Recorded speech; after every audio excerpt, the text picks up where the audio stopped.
Hey guys, I hope everyone is doing well. I am back to show you another really easy music experiment that you can do at home. And all you need for this experiment are some straws. You can use 5 straws, 10 straws, 15 straws, whatever you're allowed to use. I'm gonna use 10. You also need some Scotch tape and you need a pair of scissors. That's it. So what we're going to do is today we're going to create a pan flute. And a pan flute is a flute that has a lot of different sized pipes, and you blow into each pipe and each of them makes a different note. So to be able to blow into any kind of flute, what you need to do is know how to blow into it. So if I were to blow straight down into this straw, you notice it doesn't really make a sound at all. So what I want to do is I want to let my air go across the top of the straw, across the opening. So I'm going to place the bottom part of my lip just right at the edge of the straw, and then I'm just going to blow, and I'm going to kind of feel like my air is floating out in front of me.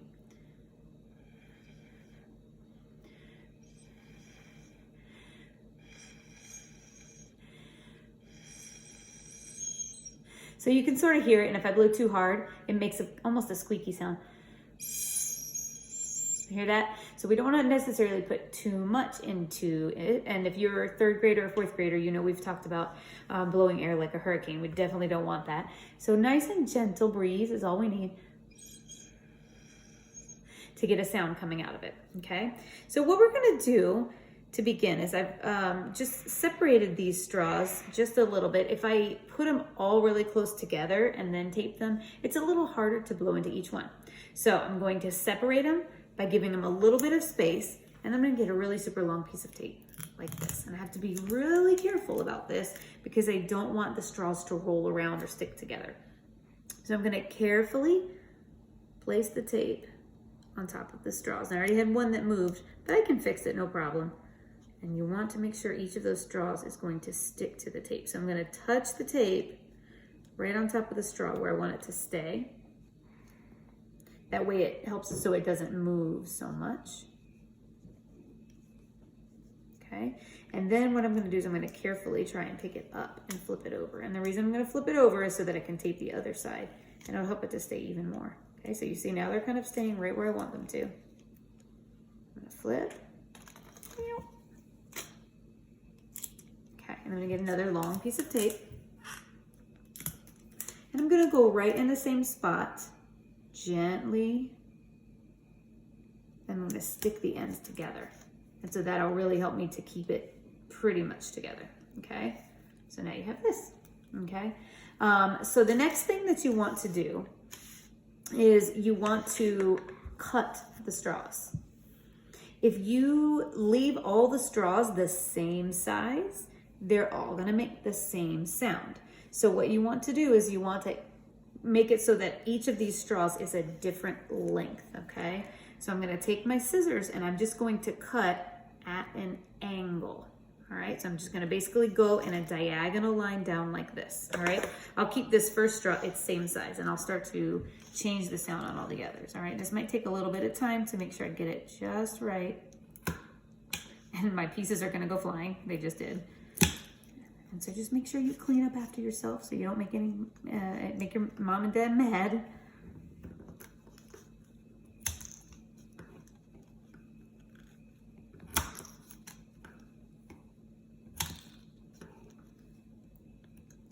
you can play around with it. Make them super short if you want. They don't have to be an exact even amount, but you just want to try to keep them to different sizes like this. And I will cut this one at a tiny angle because it helps to change the sound a little bit. There we go. All right, so I'm gonna hold my pan flute by the ends here. If I try to hold it somewhere in the middle, they're just gonna collapse. So I wanna kind of pull a little bit, and that'll make it nice and tight.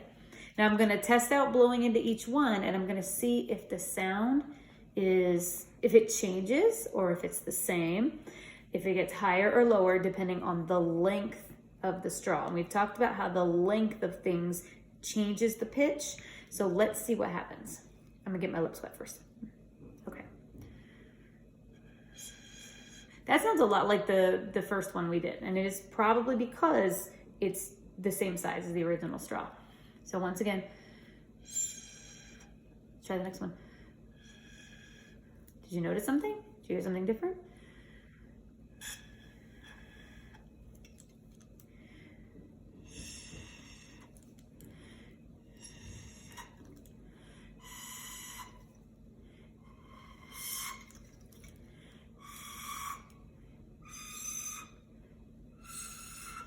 What did you notice? Did you notice that the sound changed? And how did it change? Did the sound get higher when the size of the straws got shorter, or did it get lower? Could you maybe play a song with these straws? You absolutely could. I would have to experiment to figure out what notes I have.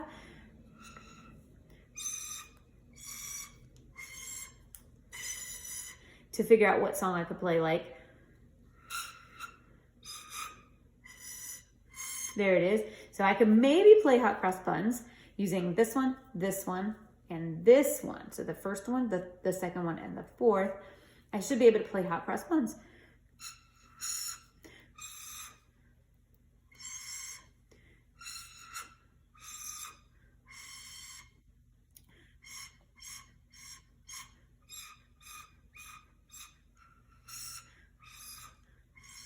Okay, so you could probably do a whole lot of things with this, and the more straws you have, the more notes you can make. Try it out. See what you can make with these lovely pan flute straws. Thanks for watching.